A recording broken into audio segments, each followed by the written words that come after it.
આમોદમાં રખડતા પશુઓનો પ્રશ્ન ગંભીર 3 દિવસમાં 2 પશુઓના મોત। આજે વાછરડું અકસ્માતમાં મોતને ભેટ્યું। ભરૂચ જિલ્લાના આમોદ શહેરમાં રખડતા પશુઓની સમસ્યા દિવસે ને દિવસે ગંભીર બનતી જઈ રહી છે। છેલ્લા 3 દિવસમાં 2 પશુઓના મોત થતાં તંત્રની કામગીરી સામે અનેક સવાલ ઊભા થયા છે। આજે પણ એક વાછરડાનું માર્ગ અકસ્માતમાં મોત નીપજતા શહેરના મુખ્ય માર્ગ પર ટ્રાફિક જામની સ્થિતિ સર્જાઈ હતી। પ્રાપ્ત માહિતી મુજબ આજે આમોદ નગરપાલિકા દ્વારા શહેરમાં રખડતા પશુઓને ખુલ્લા ન છોડવા અને તેમને બાંધી રાખવા પશુપાલકોને અપીલ તથા ચેતવણી આપવા માટે રિક્ષા મારફતે જાહેર અનાઉન્સમેન્ટ કરવામાં આવ્યું હતું। જો કે સાંજના સમયે શહેરના મુખ્ય માર્ગ પર એક અજાણ્યા વાહન ચાલકે વાછરડાને અડફેટે લેતા તેનું ઘટના સ્થળે જ કરુણ મોત નીપજ્યું હતું। બનાવ બાદ માર્ગ પર ટ્રાફિક જામ સર્જાયો હતો અને મોટી સંખ્યામાં લોકો ઘટના સ્થળે એકત્ર થયા હતા। ઘટનાની જાણ થતાં આમોદ નગરપાલિકાની ટીમ તાત્કાલિક જેસીબી સાથે સ્થળ પર પહોંચી હતી। કર્મચારીઓ મૃત વાછરડાને રસ્તા પરથી હટાવી ટ્રાફિક વ્યવસ્થા પૂર્વવત કરી હતી। છેલ્લા 3 દિવસમાં 2 પશુઓના મોતની ઘટનાઓ સામે આવતા શહેરમાં રખડતા પશુઓની સમસ્યા ફરી ચર્ચાના કેન્દ્રમાં આવશે। સ્થાનિકો દ્વારા તંત્ર સમક્ષ આ પ્રશ્નનો કાયમી ઉકેલ લાવવાની માંગ ઉઠી રહી છે। રખડતા પશુઓના કારણે વારંવાર માર્ગ અકસ્માતો અને પશુઓના મોતની ઘટનાઓ બનતી હોવાના કારણે નાગરિકોમાં પણ ચિંતા વધી છે। હવે માત્ર ચેતવણી પૂરતી રહેશે કે પછી આ સમસ્યાના કાયમી નિરાકરણ માટે અસરકારક કાર્યવાહી કરવામાં આવશે તેના પર સૌની નજર મંડાઈ છે। આમોદ શહેરના તમામ પશુપાલકોને જણાવવામાં આવે છે કે તમારા પોતાના પશુઓ પોતાની માલિકીમાં તથા વાડામાં બાંધવા માટે ખાસ સૂચના આપવામાં આવે છે। 212, 213, 214ની કલમ હેઠળ કાયદેસરની કાર્યવાહી કરવામાં આવશે તેની ગંભીરતાથી નોંધ લેવી। મારું નામ જીતભાઈ માછી છે અને હું ગૌરક્ષક અને જીવદયા કાર્યકર્તા છું। આજ રોજ આમોદ ચોકડી પર એક ગાય માતાને એક અજાણ્યા વાહને ટક્કર મારી અને ગાય માતાનું મોત નીપજ્યું છે।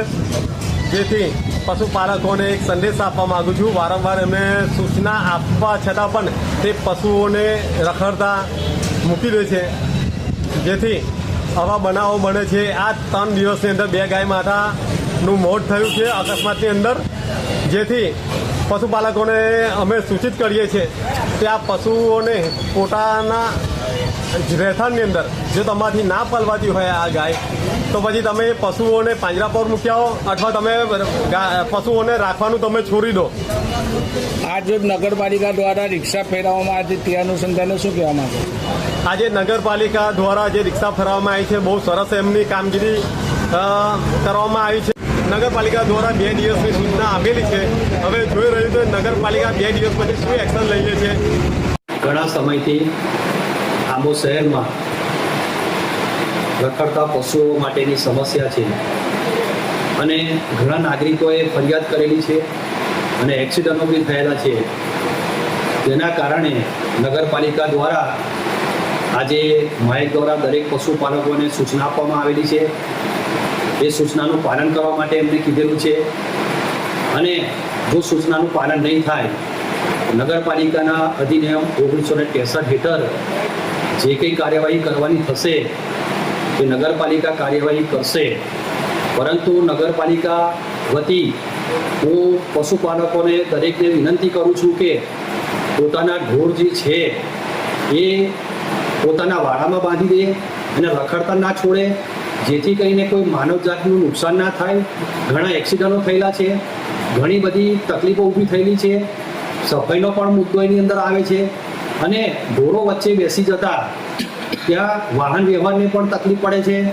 આના કારણે નગરપાલિકા કાર્યવાહી કરવા માટેની એક તાકીદે એક સૂચના આપવામાં આવેલી છે।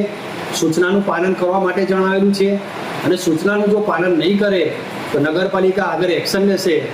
તેથી તમામ પશુપાલકોને હું નમ્ર વિનંતી કરું છું કે પોતાના જે પણ કંઈ પશુઓ હોય એ પોતાના પ્રિમાઇસીસની અંદર બાંધે અને છૂટા મૂકવાની કોશિશ ના કરે, જેના કારણે કંઈ માનવજાતનું નુકસાન થતું તો બચી શકે એવી અપીલ કરું છું।